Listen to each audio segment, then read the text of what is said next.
essayé de mettre un peu à l'honneur les auteurs du Grand Est, parce que, mis à part quelques exceptions plutôt rares, quand ces auteurs, on les invite, ben, généralement ils viennent et puis voilà, puis ça leur fait plaisir. Et puis ça reste aussi dans l'idée, moi, que je me fais, Foire aux livres de Belfort, on essaye de donner un peu la chance aux auteurs du Grand Est, parce que bien souvent ils ne sont pas acceptés facilement dans les salons. Il y en a 85. Par exemple, Isabelle Loredan, là-bas, avec Ses bleus au corps, ça c'est un livre que j'ai vraiment, c'est du vécu. C'est une vraie révélation, puis c'est un certain courage aussi pour arriver à témoigner de choses comme ça dans un livre. Cette année, j'ai sorti un récit autobiographique aux éditions Take Your Chance.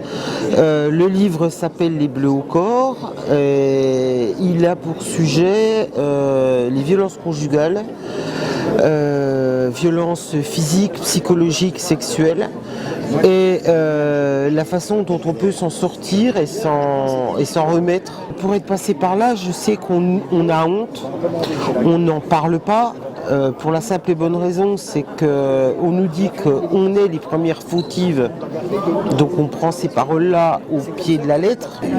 Les trois quarts du livre concernent l'après, parce qu'en fait, c'est du jour où on s'en va, c'est à pas de fait. Mais le plus long, le plus dur reste à faire encore, parce que ça ne s'arrête pas.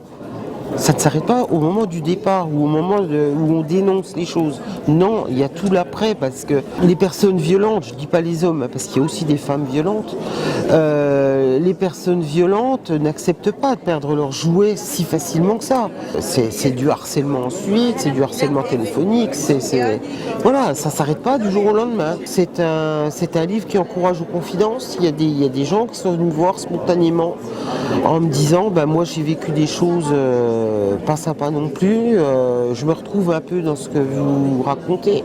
Nous tenons sur 15 jours, c'est-à-dire le 15e jour c'était avant-hier. Nous tenons un rythme qui se rapproche, avec quelques hauts, quelques bas, du chiffre de l'an dernier qui était un bon chiffre. Donc en vente de livres, nous avons atteint au 15e jour, puisqu'il nous en reste 10, nous avons atteint les 100 000 livres vendus. Il faut savoir que tous les matins en semaine, puisque nous sommes ouverts que de 14h à 19h, nous avons une vingtaine de personnes qui ont à traiter entre 10 et 12 palettes de livres. Je parle de palettes, c'est-à-dire que ça contient en gros quelque chose comme 500 livres. Je ne sais pas si le public est bien informé de cette façon de travailler, car nous avions des ressources telles que nous pouvions soutenir, non pas le 4e siècle de Belfort, mais que nous pouvons soutenir de quoi alimenter notre manifestation. Malgré 100 000 livres vendus, regardez, il y en a toujours autant.